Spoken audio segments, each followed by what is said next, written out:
It's War Dragon time, RPW here, and I'm super excited to announce my new series on event guides. Now for our first video, we are going to go over the event Capture the Flag.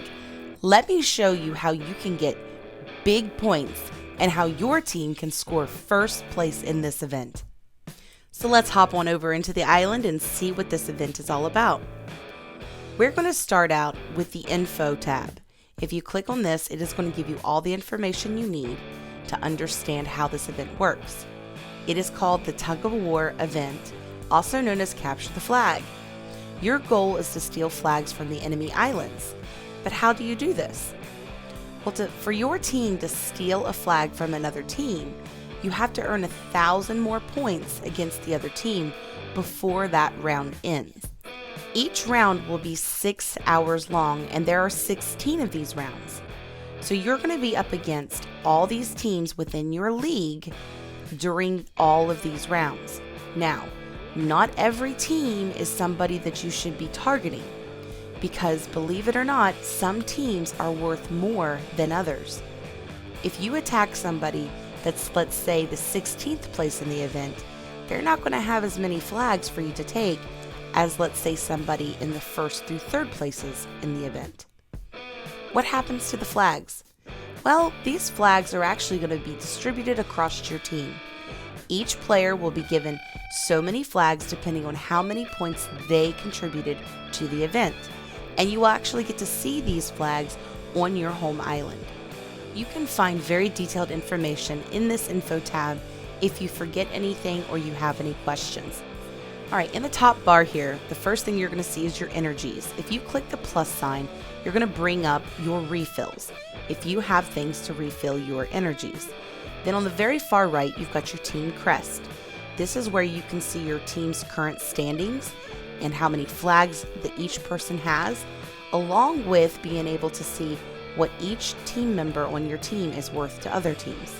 Now, we're going to go ahead and click the back button so we can go back to the battle area. This is where you're going to find all the teams that you're opposing against. These will not be put out in order as to what they are ranked. So it's very important that you have officers and leaders that are willing to put targets on these teams like this.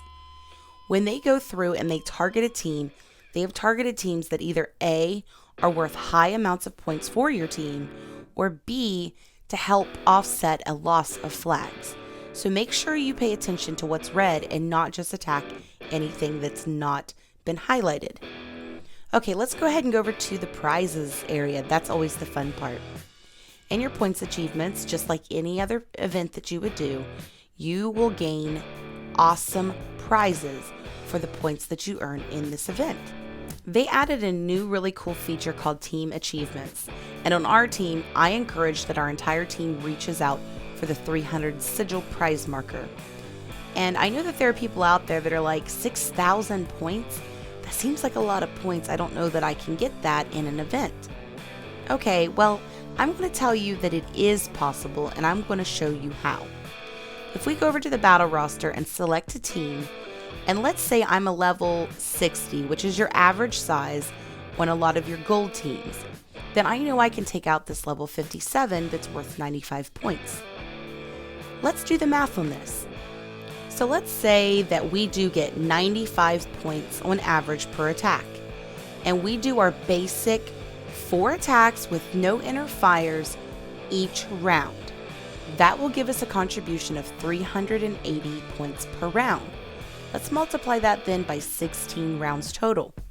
That is over 6,000 points towards your team and your own personal points achievements. Now let's go ahead and jump into a live event. I'm hopping into my island now. I'm going to choose a team and attack a player and show you how you can maximize a basic attack.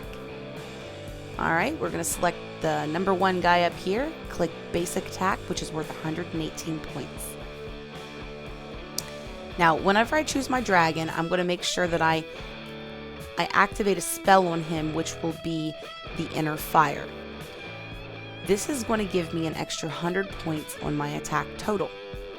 But believe it or not, you can actually stack these Inner Fires so that you can get even more bonus points per attack. Now make sure you read the info button, because there are events where if you're doing a super attack, your inner fires will be actually not counted in your attack. Alright, so let's just speed this up real quick. Okay, so what you're going to do is you're going to go through with your first dragon who has the inner fire equipped on it.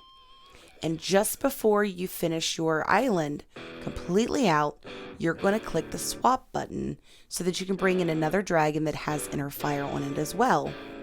But you've got to be very careful. Like, no, with this dragon, he tends to want to finish the base without me. So as I come up close, I'm going to click swap, and I'm going to bring in my next dragon, something with death gaze, so that I know I can take out my farms.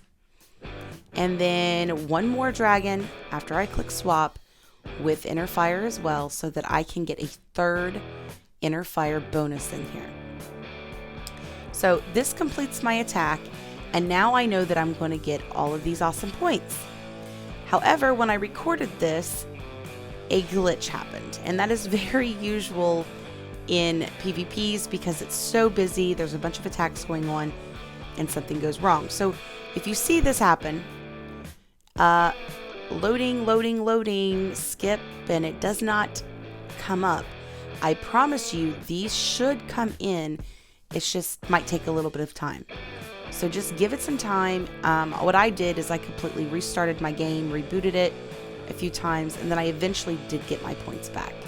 Because of the hiccup, I figured that I'd go ahead and do another attack for you guys and show you how this stacking works, except we're going to do it with a super attack this time, so you can see how dramatic your points can be.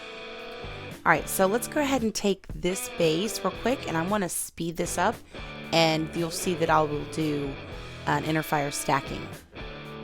Okay, so again, just like last time, we're going to jump in here with a dragon who has inner fire equipped to it, and literally simply just take out the base. Now, again, like I said before, try not to forget, and I have been so guilty of this, to, of course, swap at the end. There have been times where I literally get to the last island and I gotta say, swap, swap, swap, over and over in my head to remember to swap, because I kind of go into my own world when I play this game. It's very relaxing for me. Alright, so I'm going to swap, and I'm going to bring in Ember so I can make sure there's no farms. We're good. Bring in my next dragon, and this will be my third inner fire. Now, if you bring in a dragon with inner fire and they get no damage, there will be 0 heal time for that dragon. Okay, so let's see what this attack brought me. 781 points. That's with 3 inner fires and a super attack. I'm going to go ahead and jump over here and claim my prizes. I love this part. This is what keeps me addicted to this game. Okay, so let's go on to the next little tidbit before I let everybody go. How do you get energy packs and inner fires? Well, that's a simple answer, guys. You are going to find them in your chests. There are many players out there that actually save back chests just for PvPs so that they can get these extra little goodies during their PvP. You're going to be able to pick up bronze chests, and there will be the very few times you're going to pick up gold chests just attacking another base. So when you're doing your PvP attacks, you're going to be gaining more and more of these. Now, in your bronze chests, you're not going to find a lot of inner fires or energy packs. You're going to find them in your golds.